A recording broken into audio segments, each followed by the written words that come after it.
Welcome to Inside Coverage, where we break down the why and how of everything happening in the NFL. He's Frank Schwab. I'm Jason Fitz. Frank, we're feeling froggy this morning. Like it's a we can use alliteration. C-Rob's not here, so he can't stop me from doing it. It's a feisty Friday. It's a froggy Friday. I don't know, man. Like I just feel like we're about to have some fun because the draft is now officially super close. Like the draft is uncomfortably close now, and I mean that is we got some breaking news. We'll get into it in a minute. Hold on, but like this whole draft thing, it feels like it snuck up on us. It feels like it's taken forever, and now all of a sudden I feel like it's right around the corner and we still don't have any definitive answers. This year feels weird to me. Yeah, I did that the other day where I'm like, oh yeah, and I think it was like 4 weeks until the draft, and somebody's like, it's actually 2 weeks until the draft. I'm like, really? Uh-oh. Now, let me ask you this. I know you are a draft nerd. I say that lovingly. You just came from the Final Four, which we were texting, great event in San Antonio. You had a blast. You're more excited about the draft than the Final Four, right? Like, let's be honest. God, here. Yeah. No, the draft is the best event on the sports calendar. Wow. Like, because I forgot you had that take. Yeah. Number like, one. Like, that's crazy. That's crazy. It's better than the World Series. It's better than because every single team is like every single fan base is going to feel like the sky is falling or that they've absolutely fixed their woes. Like that's the great thing. Like the season of hope is personified in the NFL draft. So like everybody's going to decide that their team suddenly is ready to take down the Eagles or their team's absolute junk and everybody should be fired based on nothing that actually happens on the field. I love that version. Like this is the ultimate soap opera for 3 days of the NFL, Frank. It is that. Absolutely. I've always said this, that if you could somehow remove the NFL draft and make it its own separate entity, the NFL draft would be the second most popular sport in America behind the NFL. Like that's just how it is. Like people love the draft. I've discussed my whatever about the draft. I'm not a draft nerd like you. I like it. I enjoy the spectacle, but you will not, as Caroline Fenton says to me all the time on college football and college basketball shows, you will not yuck my yum, good sir. You cannot convince me that the draft is not a delight.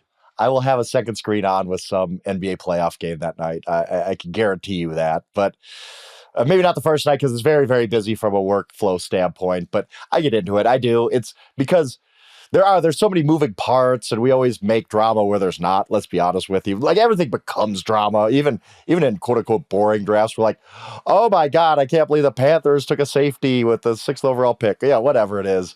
It's always a good spectacle. I'll give you that. I'd rather watch day 3 of the NFL draft than a first-round NBA playoff game. Oh, my goodness. Get all out day. of here. Like Get day out 3 of with the guys that we've never heard of. I'd rather watch that. It's going to be like Warriors, Lakers of the West, and you're going to be like grinding out over some 5th round linebacker. Tell me about it on Monday because I'm going to be watching the draft. You're going to have to tell me what happened. I'm not going to waste my time watching that junk. I'll wait till we get to like the Western Conference Finals, the Eastern Conference Finals, and then I'll be like, who are these teams again? Like that's the glory of it. Like I don't have to pretend right now. I can just be all. You might be you're not. I say this, but you're not. I was going to say you might be the only man in America who just came from an unbelievable Final Four in San Antonio and is like, whatever, dude, give me the NFL draft. But I know there are a lot of people who would absolutely agree with that. Let's not get it twisted. The draft is going to take the NBA playoffs behind the woodshed when it comes to ratings. 100%. Like the draft is going to be like, that's cute that you guys do this basketball thing. We're going to draft a bunch of guys based on film and underwear that we have no idea if they're going to be successful and they may or may not be worth it, but we're going to talk about it ad nauseum for 3 days. Like the draft has figured it out, my friend. It is, and that's part of what we're going to do today. We're going to do bold predictions. And the best part about doing bold predictions is that if we're wrong, we're like, what do you expect? It was expected to be a bold prediction. And if we're right, we get to throw it in your faces. That is the best part of it. But before we do that, we have breaking news, Frank Schwab. We have a starting quarterback in Cleveland. I've been saying all offseason, like, the hell are the Browns going to do if they don't have a quarterback at 2? And a few weeks ago, C-Rob said, well, Flacco. Well, what do we know? Now, all of a sudden, we get a deal for Flacco, $4 million deal that with incentives, and this is why I think it's key, can become $13 million. Well, $13 million is sort of like Joe Flacco starter money, right? Like $13 million is in that range where Flacco has protected himself. If they draft a quarterback, then he's still going to get paid $4 million. If he plays at all, he's going to get 13. Feels like this is a win-win for the player and for the team. And now we can continue is Joe Flacco elite conversation. Yeah, I mean, what other choice does Joe Flacco have right now after how he looked with the Colts last year? There's no other teams looking for Joe Flacco at this point. I guess at some point the Steelers could just be like, we're done with Aaron, just call Joe Flacco. But I don't think that was going to happen either. So a fine landing place for Flacco, where he won comeback player of the year 2 years ago. I don't know that his moves the needle too much for me, because what we saw from Joe Flacco last year at the Colts was like, he had that good run 2 years ago that led him to comeback player of the year. It helped the Browns in the playoffs, obviously. Played well, too. And maybe he could replicate that back with Stefanski. I doubt it, honestly. I just think that was lightning in a bottle. Good luck doing that again. So I don't even, like you said, yeah, the Browns found a starter. Maybe. I don't know. Like, I don't know that he can necessarily beat out Kenny Pickett. I'll be honest with you. Like, yeah, we're already getting bold predictions, right? Like, what's the upside to Joe Flacco now? We'll see. Well, again, I'm just so stuck with what we saw with the Colts last year, where it was like, okay, now Joe Flacco comes in to save this offense from Anthony Richardson, and you're like, oh, Joe Flacco ain't any better. And you have to put Anthony Richardson right back in the lineup. So it's less to me about Flacco, right? It's more to me about everything else all of the things that come along with the Browns signing Joe Flacco right now. It means they're probably out on another veteran. We had all been like, all right, that's a Kirk Cousins team, right? Like, the Browns are going to get Kirk Cousins eventually. I don't think Jory has talked about this, and she kind of enlightened me on it and brought me over to this side of, why would the Falcons trade Kirk Cousins right now? He's already paid for. Like, you need a backup quarterback. Michael Penix does have an injury history. The Falcons aren't just giving away Kirk Cousins, and I've come around to that, and now I'm convinced. Like, there's no real landing spot for Kirk Cousins unless we get into September, somebody gets hurt, really, really desperate, overpays for Kirk Cousins in a trade. Maybe the Falcons consider that. But this just leads me to believe Kirk Cousins ain't going anywhere. I guess the Steelers' option's still out there with Aaron Rodgers, whatever's going to happen if he does ghost them at the end of this whole thing. But I just think Cousins is off the table for the Browns now, right? And I think the second pick at quarterback is obviously off the table. I think we all kind of knew that, reading the tea leaves. Travis Hunter's getting a lot of steam with the number 2 pick, and people projecting that. I think this just locks it in. Like, the Browns are done at quarterback. Like, this is it. They're going into the season with Flacco, Pickett backing him up. I don't get too excited about that. Maybe they draft somebody second, third, fourth round to develop, but I don't think they're chasing another veteran, and I don't think they're drafting a guy number 2. I think that's pretty obvious at this move. Yeah, no, look, I've been sort of standing on the Kirk Cousins isn't going anywhere mountain for a minute, and I think that's pretty clear. Like, it doesn't matter what we all think. Arthur Blank doesn't want to let him go. So that's just facts. Now, I will push back on one thing because, look, these are just numbers, and numbers in a vacuum don't really have the eye test. I get it. But with the Browns, Joe Flacco completed 60% of his passes for 1,600 yards, 13 touchdowns, 8 interceptions. With the Colts, 65%. 1,700 yards, 12 and 7. His passer rating was higher with the Colts than it was with the Browns. Really? And all of those numbers I just gave you, like the Kenny Pickett's best year, his rookie year, or his second year, if you want to take it by quarterback rating, 62% completion, 2,070 yards, 6 touchdowns, 4 picks, and an 81 passer rating. Like, I don't know that Kenny Pickett is better than a 40-year-old Joe Flacco. That's how little I believe in Kenny Pickett. So, like, right now, this is just, if you're looking around, you're like, man, our options are Kenny Pickett or Joe Flacco. I don't think you can say they're out of the quarterback market, but I do think that makes it pretty clear that I'd be surprised if they went quarterback at 2. If they had somebody they loved at 2, we could make the argument that they're doing what the Giants did, right? Like, Kenny Pickett's really the backup, and Joe Flacco's going to be the coach in the room for him. Like, we've said that Jameis Winston is the coach in the room and Russell Wilson's the actual backup. Maybe that's their plan, but man, you want to talk. I pray to God that the Browns don't draft Shedeur. Because if you're telling me that they're going to put a quarterback room together that's Kenny Pickett, Joe Flacco, and Shedeur Sanders, what part of that am I supposed to feel good for Shedeur about? Like, I want these kids to go into opportunities to succeed.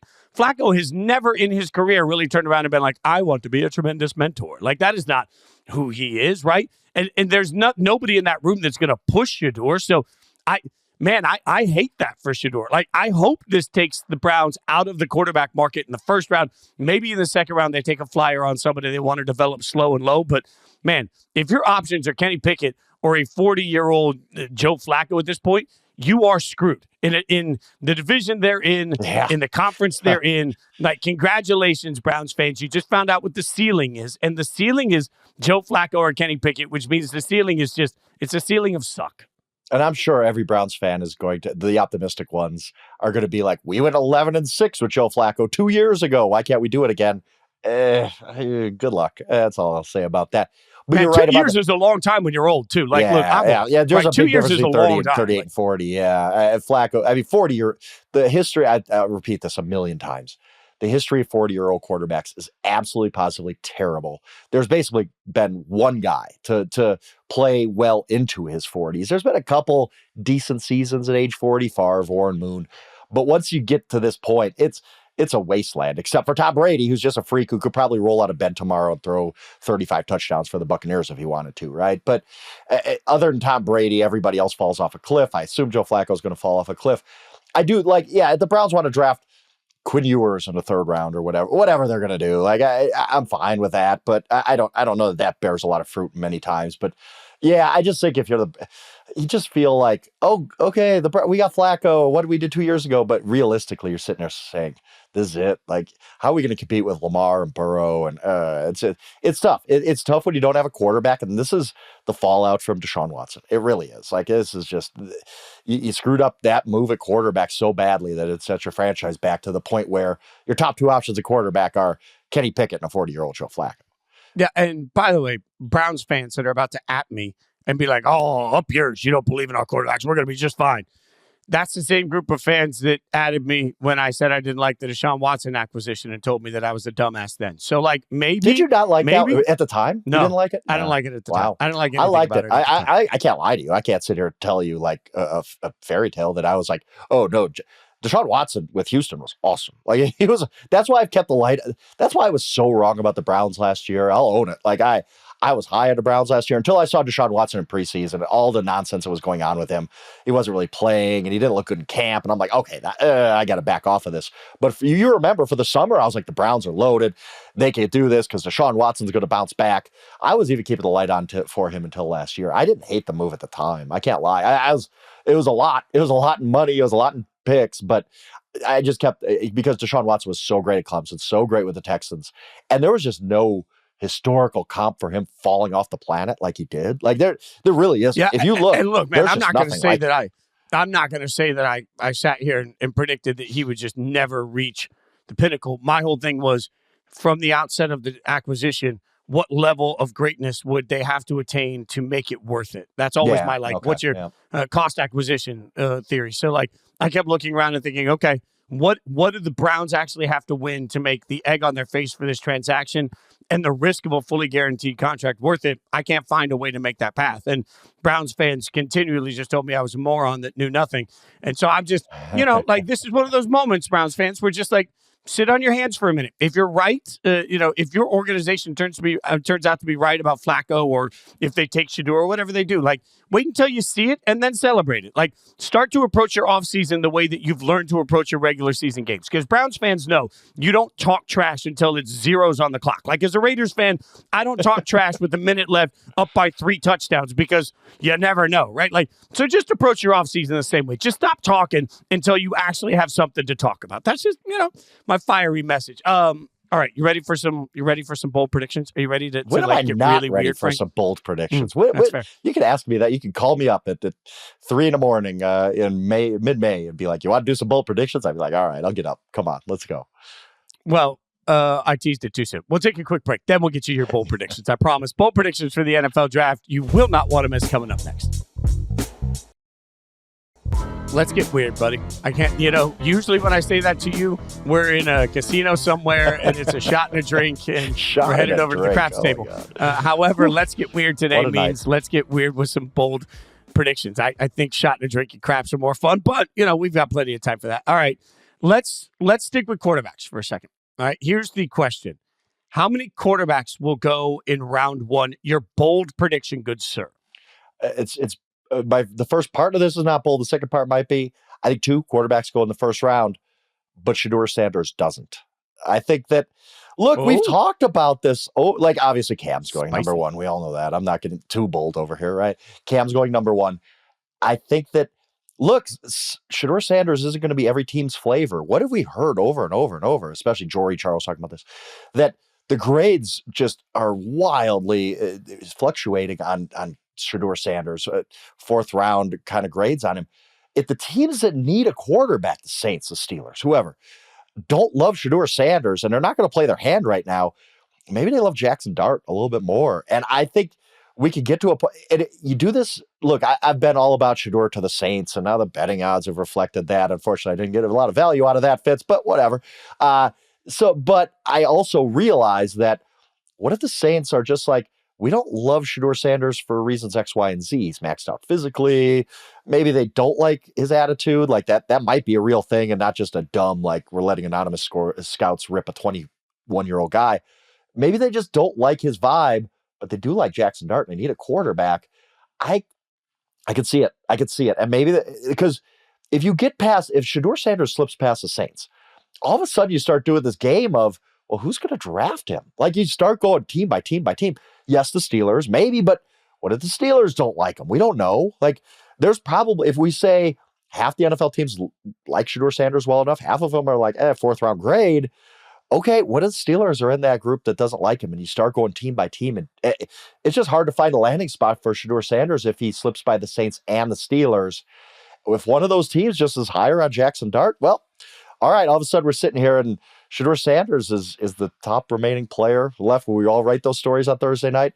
I could see it happening. I don't, again, it's bold. I'm not exactly actioning this in any way that I think Shedeur Sanders is dropping a second round. But you can see a path for it if one of those few teams that really, really is looking for a quarterback in the first round just likes Jackson Dart a little bit more. Especially once you get to pick, let's say, 14. And, y'all, I'll just read this off for you. Indianapolis. Okay, so let's say Indianapolis is still questionable. After that, pick 15. Atlanta has their quarterback. Arizona has financially committed to their quarterback. Cincinnati has their quarterback. Seattle has financially committed to, I think, a quarterback. Tampa Bay has their quarterback. Denver has their quarterback. Yeah. Then you have Pittsburgh, who doesn't. That's one. The Chargers have their quarterback. Green Bay, Minnesota, Houston, the Rams, maybe. So that's two. Maybe. Baltimore, Detroit, Washington, Buffalo, Kansas City, Philadelphia. Right. In the back half of the draft, there are only two teams that are even in the market in our minds for a quarterback right now. That's sort of unprecedented, right? So that I can see where some of this comes in, but I'm going to go the opposite direction in my bold prediction, okay? Because I'm going to go with the bold prediction that 4 quarterbacks are taken in the first round. 4. Spicy number of 4, okay? Because Cam Ward's 1. Yeah, I still think somewhere in this equation, Shedeur goes. All right, that's just no. We're going bold here. I want specifics. Where's Shedeur going? Where are these 2 mystery quarterbacks after that going? Come on, let's get specific. I want to know. Tennessee goes Cam Ward at 1. Yeah, that we all know that. New Orleans, I think there's something to Jackson Dart at 9. I keep hearing too much about people like Kellen Moore likes Jackson Dart. Can you imagine the moment where Goodell is up there saying, the New Orleans Saints draft quarterback Jackson Dart? Like, oh my goodness, everybody freak out. Everybody would freak out. So then I got Shedeur, and I could see, as controversial as this is, I could see Miami at least looking around, trying to figure out what their health situation is. I can see Indianapolis, but I particularly I think Pittsburgh is going to be so hosed that they reach a quarterback. So that gets me to Shedeur. So now I just listed all those teams at the rest of the draft that aren't in the quarterback market. Here's where it gets spicy. All right. The Browns have the second pick the Browns have the first pick in the second round, right? Keep looking through the draft order. At the top of the second round, you have the Browns, who won't have selected a quarterback, the Giants, who won't have selected a quarterback. I don't think the Raiders are in the quarterback market anymore, but maybe developmentally they are. The Jets are not wildly committed to Justin Fields in a way that would prevent them from using a second round pick. Like, I think there are 4 or 5 teams picking early enough in the second round that someone will trade up to get ahead of them. If you believe that Cleveland is going to sit there all night, get to pick their best quarterback the next day. So, and look, I hear everybody when they say Jalen Milroe's accuracy isn't good enough. He's not a good enough thrower of the ball. Okay, neither was, I know it's the outlier, neither was Josh Allen, right? Like, so how does Jalen Milroe become successful? Well, you draft inarguably the best athlete of all the quarterbacks in this year's draft, and you slow and low him for the next 2 years with the coach that can develop him. So now all of a sudden I'm looking around and I'm thinking, well, if I'm the Giants, Do I want to get ahead of the Browns for that? Yes, if I haven't picked my quarterback. If I'm the Raiders and I am taking a developmental quarterback, is it worth moving back into the bottom of the first round? Yes. For the Jets, certainly. So if for some reason the Saints don't get their quarterback in the first round, they're a big move up sort of team for me. So I think there's enough juice at the top of the second round that somebody will move back in just the way they did for Lamar Jackson. And at the end of the first round, you're going to see Jalen Milroe taken. And I don't think it's because somebody's taking him to put him on the field. I think they're drafting the physical attributes and saying, I can teach this kid to be a quarterback. Interesting. Where are you? I know you think that's how the draft is going to play out. Let's take Cam's separate. The next three quarterbacks, do you think these guys are going to be Pro Bowl level guys, just mid-tier kind of guys? Do you think they're going to be bad quarterbacks? Like, where are you on those other three guys? That is... Because I like Shedeur. I like Shedeur more than most. I think he's a tough dude.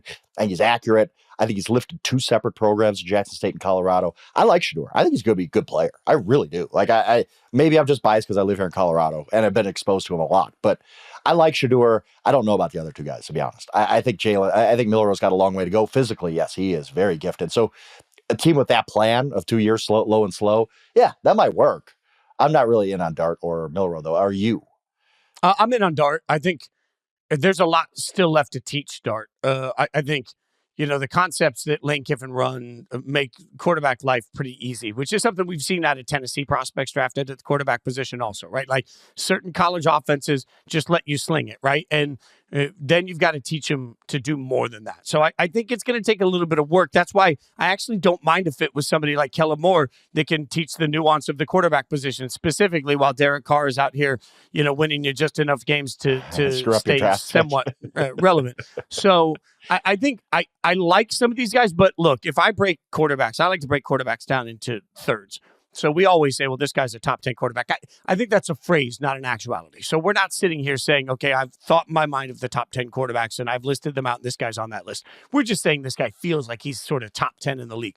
I look at it thirds, top third, middle third, bottom third. If you have a bottom third quarterback, you're screwed. If you have a top third quarterback, you don't move off your top third. Now, when you get to that middle third, where are you? Because if you're upper middle class in that middle third, then you're in a pretty good situation. Like, I think Jared Goff, right? Jared Goff.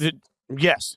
Yeah, Jared Goff. You're a pretty good spot with Jared Goff. You feel pretty, but you wouldn't say he's top 10. Like, I don't think I would, but I think Geno's in the same category. Like Geno in the right system, he's the top middle class of that, right? Like those guys make sense to me. I kind of feel like, look, they're not gonna single-handedly Herculean win you a bunch of football games, but in the right systems, with the right situations, with the right coaches, you can go to the playoffs with them. That's where I think the ceiling is for most of this class. Like, I think the ceiling for Cam Ward is an upper middle class quarterback. I think the ceiling for Shedeur is sort of a middle of the pack quarterback. And so I'd say the same for Jackson. And the one that's interesting to me because of his physical attributes, Jalen, I think is interesting. Like, he's going to be tough to defend, but also we've seen that if you can't learn how to throw the football on schedule, like if you can't make the necessary throws, you will never be great. So like, I think there's at least a glimmer of hope for the Quinn Ewers of the world and guys like that. That's part of the reason that everybody keeps telling me Tyler Shuck is, that he's this great prospect. Like his tape looks better than everybody else, but Shuck's like 26 years old. Yeah, I think so. In my theory of I need 2 years for any of these guys to really be the best they can be. In my theory, I'm out on Shuck because at best case he's hitting the field for me for the first time when he's 28 or 29. Like, I don't love that situation. I got one real contract out of him before I'm worried about his age. Like, so I think of the quarterbacks we've mentioned, I'm in on the developmental prospect of Jalen Milroe if he goes to the right place. If he goes to the wrong place, he's out of the league in 2 years. If he goes to the right place, he's Jordan Love to me, and he's starting and he's effective, but he gets 3 years to get into it. Interesting. I can see it. Again, situation is so important. I'm kind of in agreement with you on that's kind of my 4 that I keep. Shuck, I guess. I just think that you're getting a guy. I mean, have a Bo Nix, I guess, but Bo Nix was a much better prospect. You're just getting a guy who this is what he is. Like you almost, if you draft him at his age, you almost have to play him right away. Like this is out of the box. Like this is who he is. I don't think there's another level he can go to. So I'm kind of out on him. There's nobody down the board who I'm like, yeah, I think that guy's going to be a pretty good NFL starter. I just don't have that feeling about anybody else in this class. Yeah, I'll say it again, too. How many times have I said this to you? Since the beginning of last football season, I've been saying the same thing. The best thing you could do in this year's quarterback class is sit it out, right? Yeah, yeah, I agree. I mean, realistically, look at the Giants. Everybody keeps asking, what are the Giants going to do at 3? Are they going to take a quarterback? Well, if this was Daboll's first year, I love it. Like, if this was one of those situations where, hey, we trust Daboll, he's going to develop him just like he did with Josh Allen. We're going to give Daboll the next 3 or 4 years. This quarterback's going to come along the right way. Oh, I love that. Great. You have proof of concept. But this is probably a one and done for Daboll and Joe Shane, which means then your next regime is going to come in, and that may or may not be their quarterback. And now you're into the BS that kills a quarterback, right? So, like, it's ironic to me that the teams picking at the top of the draft, as you and I've discussed, are all teams that should be able to maximize the quarterback position, and I don't trust most of them. No, that's totally fair. I completely agree with everything you said. It's tough though when you're the Giants. You're like, okay, well, yeah, sitting out the quarterback class probably makes sense, but we need to sell some hope at the end of the year to save our jobs, maybe. And is Russell Wilson gonna get us enough wins to? I don't know. It's all about self-preservation right now with a lot of these teams you've just mentioned. I mean, think about what you just said. I know we'll move on here, but think about this, Frank. If the Giants, let's say, stay at 3 and they draft Shedeur, just as an example. Which I don't think they will, but yeah. No, but in 2 weeks, if the Giants do a giant fan meet and greet downtown in New York to meet your new starting quarterback, and it's Shedeur, that line is going to be down the street, around the corner. Like, it's going to be everywhere. If tomorrow they did a meet your Giants starting quarterbacks meet and greet, and they put Jameis and Russ in the room, like 30 people, and that includes the 5 people that are the handlers for the athletes that are there. Like, you're right. Like, if you're trying to sell sex in New York, you ain't selling it with Russ and Jameis. Like, at the end of the day, that is not. There's nobody that's flocking to that premiere. No, yeah, that's not a Broadway. That's far off Broadway. Yeah. Off. That's the play your friend requires you to come to. Like, your friend's trying to be an actor. Nobody's had the heart to tell him yet that he can't make it. That's what it is. All right, so let's get to another position that we've talked a lot about because of Travis Hunter.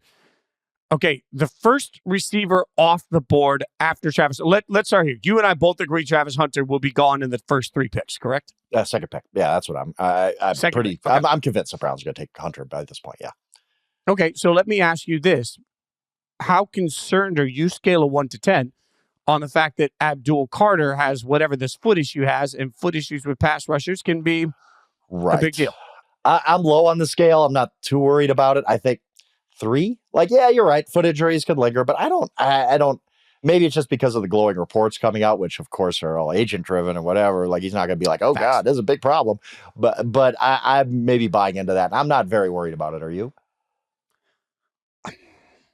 I feel like if it wasn't an issue at all, we would be hearing more rise in the buzz for him. Like, it's such a premier position, and he's such a dominant player last year. I'm like at a 6 in my level of concern. Wow. I don't think you can justify a fall for him in my mind, but my God, like, it feels like right now is when we should hear more momentum for Abdul Carter, and we don't. So I'm with you. If you'd asked me 2 weeks ago, I'd say, well, I would take Abdul Carter over Travis Hunter, the 2nd overall pick. I'd make my strength even stronger, and I would absolutely just annihilate the quarterbacks that are against me. That makes a lot of sense. But if there's any fear at all, then I think you have to go Travis Hunter. And, frankly, if you're getting somebody that can help you in 2 ways, then I see the bonus on that. So, yeah, I think I'm with you right now. Travis Hunter to 2 overall. I think I just want the 80s tag team sizzle of the Road Warriors. Like, I want Myles Garrett. Hawk and Animal. And, yeah, you know what I want? Like, that's what I want. Like, I want Hawk and Animal. I want Myles Garrett standing next to Abdul Carter, just scaring the snot out of quarterbacks for the next 10 years. My only pushback to that, and if you look at who's the special player in this draft, it could be Abdul Carter. Look, I mean, he's a great pass rusher. He's awesome in college. But who's the one guy who we've never seen anything like him? And it's Travis Hunter. Like, we've never seen. Again, I'm blown away by the fact that a dude can show up at the combine and be like, yep, I'm the number 1 receiver in this class. You know what else? I'm the number 1 cornerback in this class too. Like, what? Like, that's ridiculous, but that's Travis Hunter this year. So I think you're looking at a guy who, again, if you have a plan to play him, maybe not start him both ways like Dion told our colleague Charles McDonald, but play him both ways. Like the comps for him at receiver are like Chad Johnson. And the comps for him at cornerback are Champ Bailey. Like this is ridiculous. Like we've never seen a guy like this. That's why I go Travis Hunter. I just think he's unlike anything we've seen before. Okay, so then who's the next wide receiver off the board? I need some help here, Fitz. I do, because we've been calling him Tet McMillan, right? Like, yeah. And now he doesn't like that. He came out. He said, that's not my name. I go by T-Mac, or it's not Tet, though. You pronounce this Teteria? Is that it? Yeah, Teteria McMillan, which is why we all call him Tet, because it's a That's why we all call him Tet. I've never called him anything else, but now I'm like, that's rude to the guy to just keep calling him that because I can't really pronounce his name. I've never tried to pronounce Giannis's last name, by the way, because I'm terrible at it. Yeah, I don't even, it doesn't, I just call him Giannis or Greek Freak or whatever. I was at the college football national championship game covering it that year that Tua was put in at the half. And at the time, I was still, especially so new to some of these pronunciations.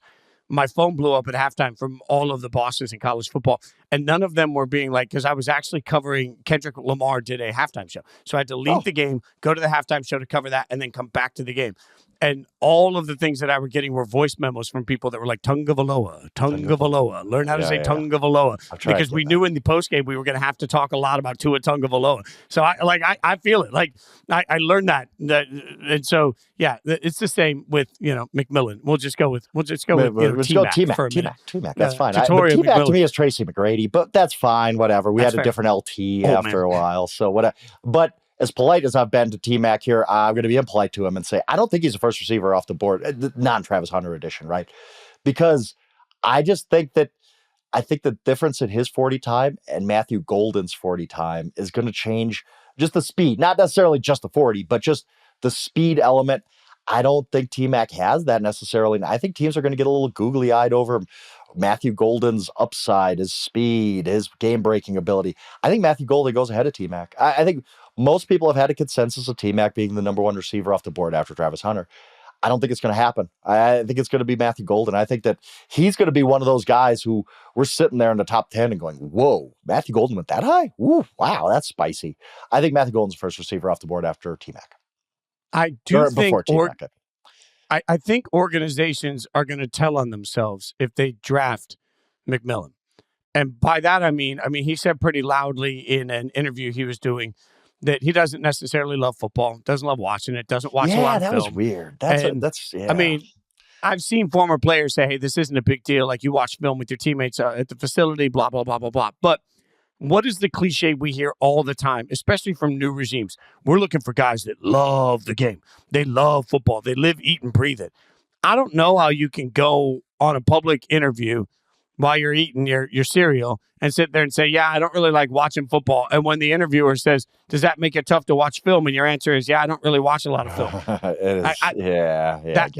That's just a tough look for any organization that says they want somebody that loves football. And that I do think when you're talking about how close those two wide receivers are, particularly in the pre-draft analysis, I'm buying it. I could buy that given with the 40 time could be enough to make him go above him. And I don't think, by the way, like I think we're much more likely to see a run on these receivers in the second round than we are in the first. Like, yeah, they're just. It seems like people are sort of on Jaden Higgins, the kid out of Iowa State.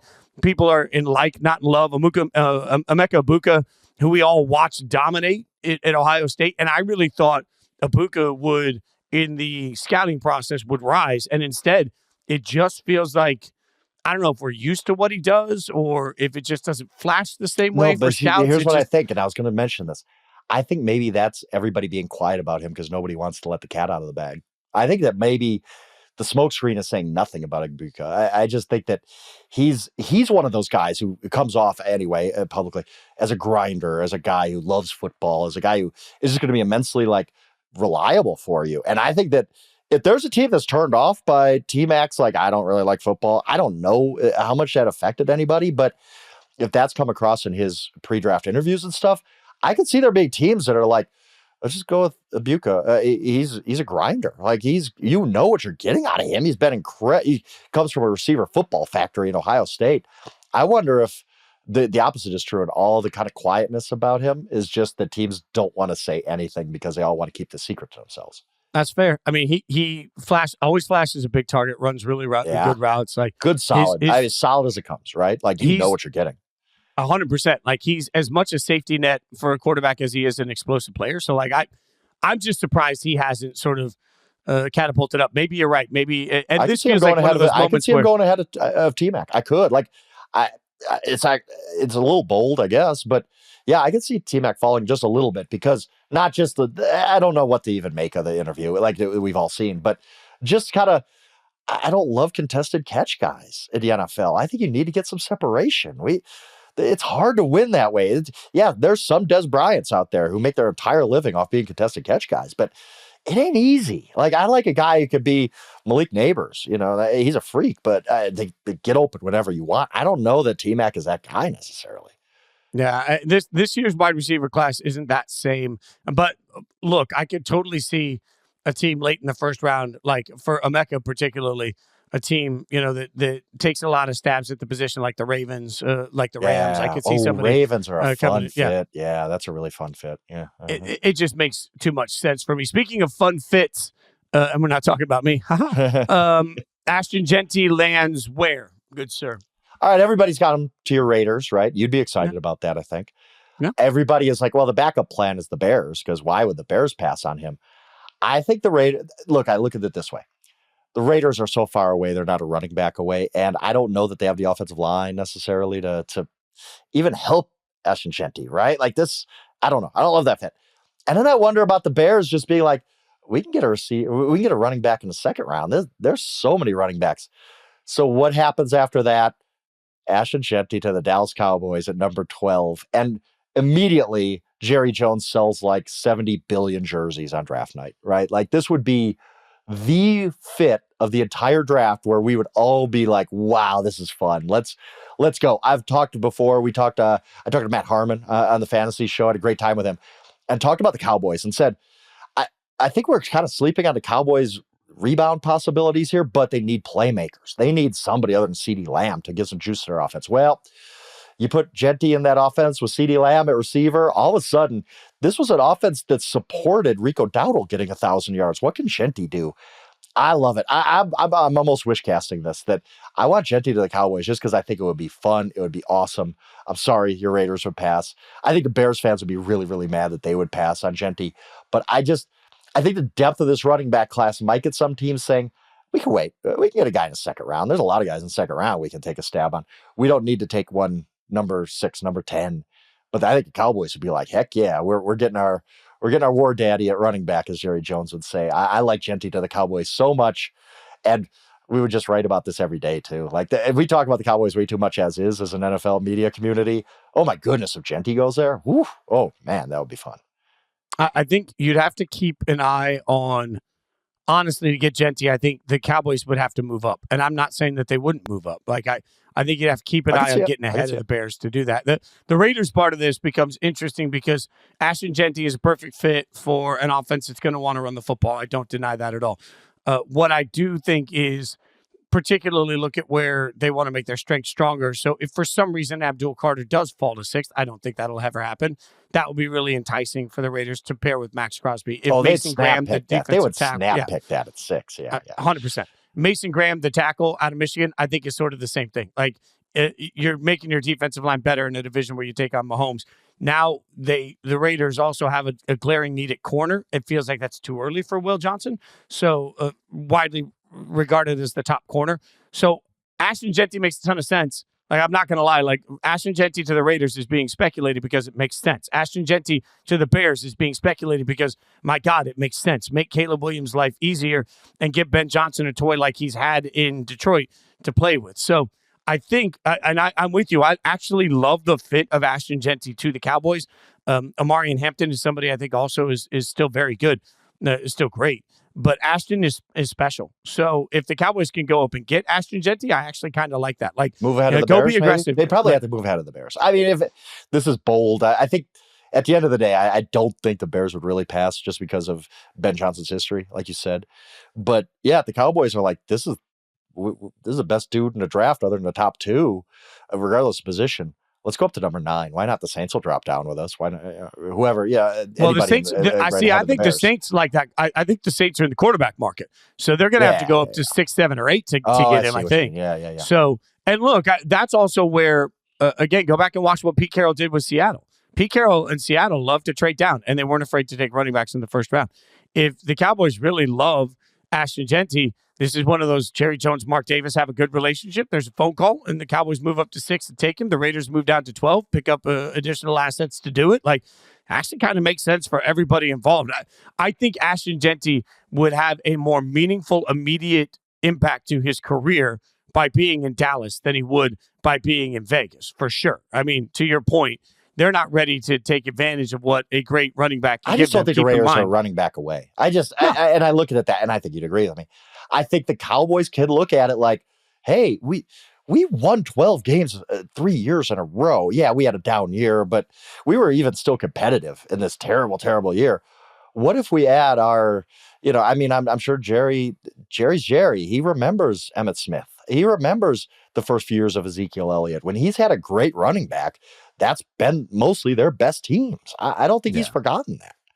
No, I the more you say it, the more I like the Cowboys. I like the Cowboys trading up to do this. I think that's a great and then not for nothing. Again, if they trade to 6, the Raiders are then in a better spot. For if they want to draft Will Johnson or if they want to take one of the other running backs, like Agreed. That's fine.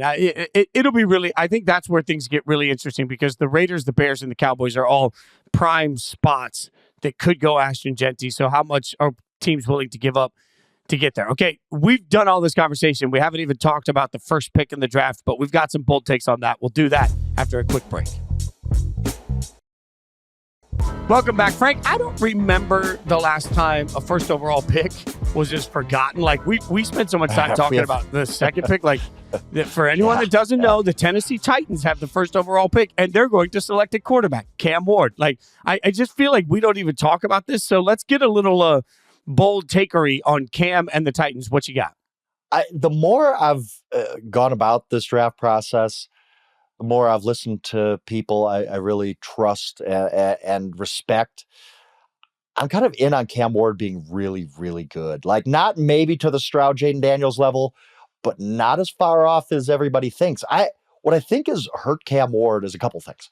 He kind of came out of nowhere. We don't like that. We like this guy was a star in high school and a great recruit, and we've known him from day one, like Trevor Lawrence. He didn't do that. He went to Incarnate Word because he ran the wing T in high school, right? But he I almost like that he worked his way up. He knows what it's like to face adversity. He knows what it's like to come from the bottom and make it to the top. I like all of his physical skills. I think what's really hurt him is this perception that we've had early on. Oh, this quarterback draft class stinks. Like he just got lumped in with that when I think he's the outlier. Look at what the Tennessee Titans did this offseason. Yeah, they've kind of played this dog and pony show. We don't know what we're going to do with the number 1 pick. If you look at what their actions were, they've never done a single thing this offseason that's given us any reason to believe that they're doing anything with the first pick but drafting Cam Ward and being very happy about it. They didn't even look at any of the veteran quarterbacks, right? Like, there's never been a doubt that the Titans are drafting Cam Ward number 1, really, when you think about it. I think they're sold on this guy, and I'm kind of sold on him too. I think he's going to be not only rookie of the year, unless Jeanty goes to like somebody like the Bears and rushes for 1,800 yards or the Cowboys and rushes, that could happen. I think Cam Ward's going to be rookie of the year. I think he can't save that Titans team, I don't think, but I didn't think that way about the Texans 2 years ago or the Commanders. I did think that way about the Commanders last year. Don't forget that, Fitz.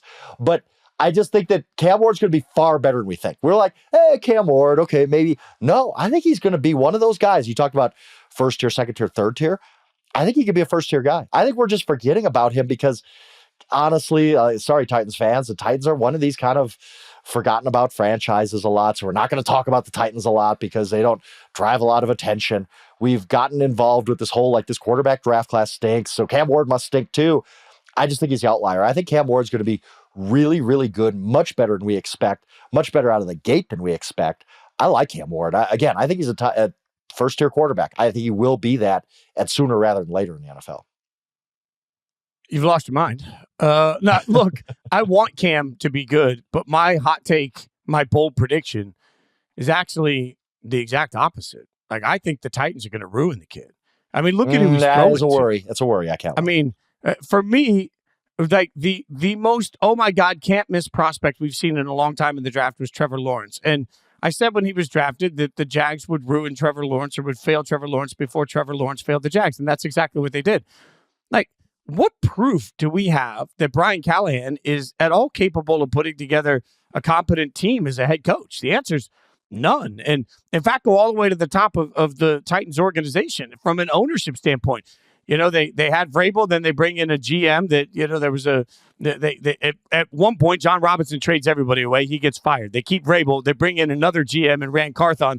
And all of a sudden, then Vrabel gets fired, but they keep Carthon. And Carthon brings in a coach and Brian Callahan that then gets fired for another GM. Like, they're doing the dangerous revolving chair thing that once you do that, there's no stability within the organization. So what I see is a coach that went out last year with a team that didn't have great expectations. The Titans weren't expected to be awesome last year, but they were not expected to be the worst team in football, and they were.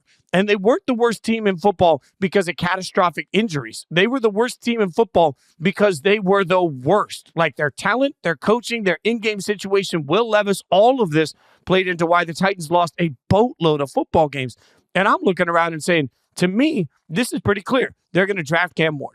And 1 year in, when the Titans suck again, they're going to fire Callahan, and the GM's going to bring in his coach, who's then going to have to figure out the new system for Cam Ward. I feel like you can see it now from a mile away. By year 4, Cam Ward will be on his third offensive language that he's had to learn in the league. He hasn't really found a way to flourish in this process. And a quarterback that I think with the right situation around him could turn out to be very, very good. Instead, never gets the weapons, never gets the protection, never gets the coaching, never gets the stability from an ownership group. The Titans are opening a new stadium in a couple of years, and they want to be able to trot out their quarterback as a superstar. And by then, they'll be looking in the draft again because they'll be on their third GM and their fourth head coach and their sixth offensive coordinator or whatever the hell it's going to be by then. And Cam Ward's going to be sitting around here saying, guys, I didn't suck. You sucked, but you made me suck. It's hard for me to argue. It really is. Like, yeah, like I can see all that happening, right? Like, franchises and situations do make quarterbacks a lot of times, and that's it's tough to sell yourself on the Titans being a good situation for Cam Ward right now.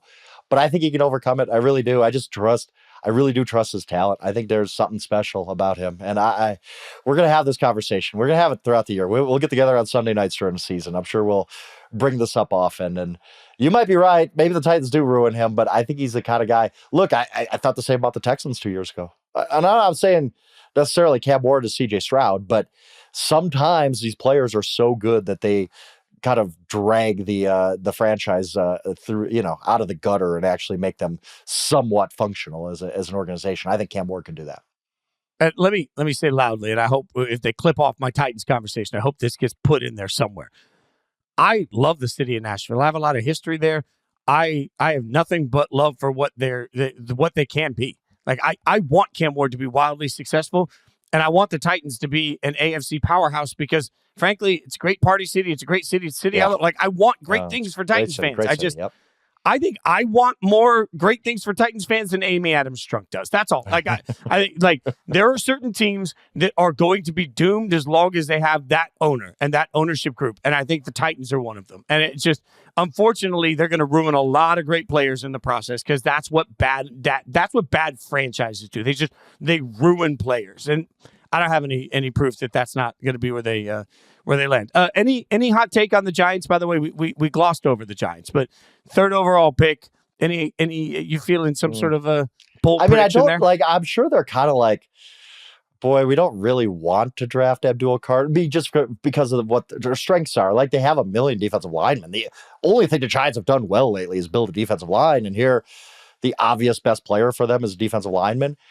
Maybe they trade down? I don't think so. I just think they're boring and just take the best player available. Why wouldn't you? Like, you're like, all right, we'll figure it out. If Shedeur is there, do they take Shedeur at 3? No way. No, I just think there's been no buzz that way. And I just don't think I don't think that's going to be a great fit in New York. And I think the Saints are fine at 9 because the opportunity cost at 9 isn't that great. Like, we've talked about, like, the Raiders even at 6, be like, Will Johnson really? Well, what's it going to be at 9? You're not passing on a Abdul Carter there. Like, so I just think that I just think the Giants are going to. I wish I had a hot take on the Giants. I don't. I think they had their draft Abdul Carter, probably draft a quarterback somewhere later, but I don't. Maybe that's Milroe's landing spot. I don't know, but yeah, I just think how could you not? How could you pass on Abdul Carter if you're the Giants? It's amazing to me how different this draft will play out when we're sitting here on night one. If two quarterbacks go in the top three, because if you make the argument that Abdul Carter, Travis Hunter, Mason Graham, Ashton Jeanty, if you make the argument that all four of those guys, I think, have the opportunity to be stars in this league. Well, if you're everybody else, if you're picking in the top six, man, a reach on a quarterback at 2 means you're going to get one of those players. No reach on a quarterback at 2 means you're not going to get one of those players. And it really gets interesting to me after that. That's what do you where think the Patriots do? I think the Patriots are more interesting because if we're being real about this, it's kind of a 3-man draft at the top because you're going to have Ward at number 1. We all know that. And I just think there's 2 guys on a separate tier. And I think that's Carter and Hunter, obviously. You get to the Patriots at 4 and everybody is screaming offensive line. Like, you got to get Drake May some help. But do you pass on Mason Graham? I mean, Vrabel showed during the free agency period, they got a lot of defense. They didn't get a ton of offense. You could tell Vrabel is like, I want defensive guys. So do they go Mason Graham or do they just go the offensive tackle from LSU? What do you think the Patriots do? I think they're an easy trade down candidate for me. Why wouldn't you? 100%. I also think, like, go back and listen for anyone that hasn't listened to Football 301. A few weeks ago, Nate Tice had his dad, Mike Tice, come on. And they spent a full episode talking about offensive linemen. And I keep saying this, what really stood out to me, I've listened to probably 5 or 6 different podcasts across the media landscape about offensive line because it's the toughest position to get a handle on. And I've got a group text with some former fat guys. And the interesting thing to me is that it's, as much as we talk about how varied everybody is on Shedeur, they're equally varied on these offensive linemen. There are guys that, like, some guys love Membu, some guys don't. Some guys think Will Campbell is a can't miss, some guys don't. And it's so tough. Look, I'm never going to fault the team for sitting right where they are and taking a fat guy. We talk about that all the time. So if you take a lineman, offensive or defensive lineman, with the 4th overall pick, and you're getting you might be getting your first shot at everybody other than Abdul Carter. You're getting the cream of the crop. Just don't get it wrong. So if I'm the Patriots, who have been so devoid of talent, just don't get it wrong. I stay right where I am, and I take whoever on my board is the highest ranked player there. So it's that simple. But I think it's Mason Graham. I think it's Mason Graham. 100%. But all of a sudden, you're like, plug and play. What are the Patriots going to do at offensive line around Drake May? Like, you're building a defense, and that's awesome, but you got to protect Drake May at some point. Don't want to feed him to the wolves like that. That's not a great strategy in my mind. But I agree with you. If you're and Vrabel's a defensive dude, so you're like Milton Williams and Mason Graham up front. Yeah, let's go. Let's get this done. I mean, also though, what they're gonna do. Like, Frank, think about this. Cam goes 1. Let's say Shedeur goes in the top 3. Well, let's say we're wrong. Shedeur goes in the top 3. Correct. Yeah. And now all of a sudden, Abdul Carter goes in the top 3. Now Travis Hunter ends up in New England. Yeah, snap pick. Yeah. I mean, you're running to you're sprinting up and say, "Yep, we're not even taking a phone call. Like, screw you, don't even call me. Put your phones on do not disturb and just go make the pick." Like, and you know what? Who else would do that? The Jaguars at 5 would do that with Mason Graham. Like, I think 100%. that they're praying Mason Graham drops them at 5. You talk about one of my favorite, like, team fit with need with player. I think the Jaguars are praying Mason Graham doesn't go to the Patriots right now because they need that. They need a tone setter in the middle of their defense. He would be perfect for them. And I think they would just settle for an offensive lineman at 5. Reach on Will Johnson. Or I don't know what the Jaguars would do if Mason Graham's off the board there. As a Raiders fan, I keep hoping one of these teams will simply reach on an offensive lineman in the top 5. Because if you tell me Abdul Carter or Mason Graham is there on a defensive line that already has Max Crosby and Christian Wilkins, I'm buying that 10 times out of 10. Like, there's no doubt. Every time, yeah. Can I give you one more bold prediction? Please do. Please do. More. We're going to get all the way close to the draft, and the Steelers are going to suddenly realize that the darkness is again setting in, and Aaron Rodgers doesn't really know if he wants to play. No, and in fact, might not be there for him. And all of a sudden, after all of this sit around and wonder of what's coming next, the Steelers wake up on draft day and realize we don't have a quarterback. And as a result, they're forced to either move up or they're forced to roll the dice that one of the top quarterbacks falls to them. My bold prediction right now as we sit is that the Pittsburgh Steelers are going to be forced into taking a quarterback in the first round in a year, much like when they drafted Kenny Pickett, that most of us were screaming, don't do it, don't do it. There again, I always say it's better to be lucky than good.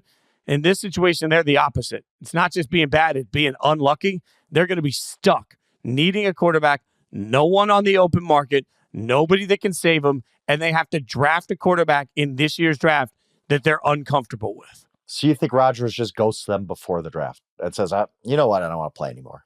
At the very least, I think Rodgers doesn't give them a commitment because he's not sure. At the very least, he's not sure. That would be so chaotic for the Steelers. It would be, because I think that everybody assumes right now that Rodgers' Steelers is going to happen at some point, and we'll move on with our lives, this holding pattern we're in. But if Rodgers was like, guys, I don't really know if I'm going to play. Yeah, you're right. Like, the Steelers would just be stuck. Like, I don't know that they're necessarily trying to move up 10 spots for Shedeur. Like, I don't know. That would. But if Shedeur is sitting there, man, like, think about it. If Shedeur is sitting there at like 13 and he's fallen that far, if Shedeur is sitting there at, like, all of a sudden that you're watching the draft board fall and you're like, well, the Raiders didn't take him, the Saints didn't take him, and now you hit that little area where you got Chicago, San Francisco, Dallas, Miami, they're all not taking him. I mean, if you're Pittsburgh picking at 21, are you looking, for example, at that Miami, Indianapolis, Atlanta area and say, man, Shedeur's falling. We don't know if Aaron Rodgers is going to play. Like, I mean, do you move up? Because the one thing you can't, that's why I keep saying, when we look at these transactions during the offseason at the quarterback position, we have to look at it like, hey, protect your bet, like hedge your bet. Make sure you're not left stuck without any. And you said when we started this whole offseason, somebody would be left in the game of musical chairs without a quarterback. It's Cleveland. By the way, Cleveland was that team already, but we might have to. But Cleveland could end up with better options than Pittsburgh has. Yep, you're right. If Aaron Rodgers ghosts them, oh man, it would just, because they've kind of built their offseason around, okay, we're going to get Aaron, but it's until he commits, you just don't know. As he's a difficult fella, as Ted a complicated fella was Ted Thompson's old line, the old GM, rest in peace, of the Packers. And it's true. Like, when you're dealing with an Aaron Rodgers, like, we don't know. You don't know. You're kind of at the whims of Aaron Rodgers right now. That's not a comfortable place to be. Aaron Rodgers would never be able to go to Pittsburgh if that happened. Like, he'd be the enemy forever if that happened. And I don't even know, like, I'm sitting here thinking, like, part of this delay, is it because Aaron Rodgers wants to see what they do in the draft? What if they do draft Shedeur, Jackson Dart? Is he just like, I'm dealing with this. I don't want to be the mentor for a young guy. I don't care. I only want to play 1 or 2 more years. I don't know. Like, when it comes to Aaron Rodgers, we don't know. Like, we can sit here and try to project it and try to think, but we have no idea what Aaron Rodgers is thinking or doing. Yeah. And that's where one of the most stable organizations in sports suddenly get unstable at the most important position in all of sports. I never thought we'd see that happen. Follow us on social media. I'm also hitting puberty. Congratulations to me. At Yahoo Schwab, at Jason Fitz. It only took, half of most people's lives. I'm almost 50, Frank, and I finally hit puberty. There we go. Rate, review, subscribe. Whoa, I'm going to learn how to talk to. Rate, review, subscribe. If you've listened this far, we particularly appreciate it. And we always appreciate you guys taking the time in general. We're not going anywhere until the draft. We're going to keep coming at you twice a week. We got a lot of exciting things happening, so be sure to keep an eye out on our social medias. There'll be some draft action happening you do not want to miss. We've got it covered from a writing standpoint, from a live stream standpoint. So a lot of second screen options for you that are going to make for a wild, incredible draft weekend. Be sure to hang out with us. Thanks to everybody behind the scenes that works their asses off to make us sound pretty and look pretty. We appreciate it. Thank you so much for listening. Have a great weekend, y'all.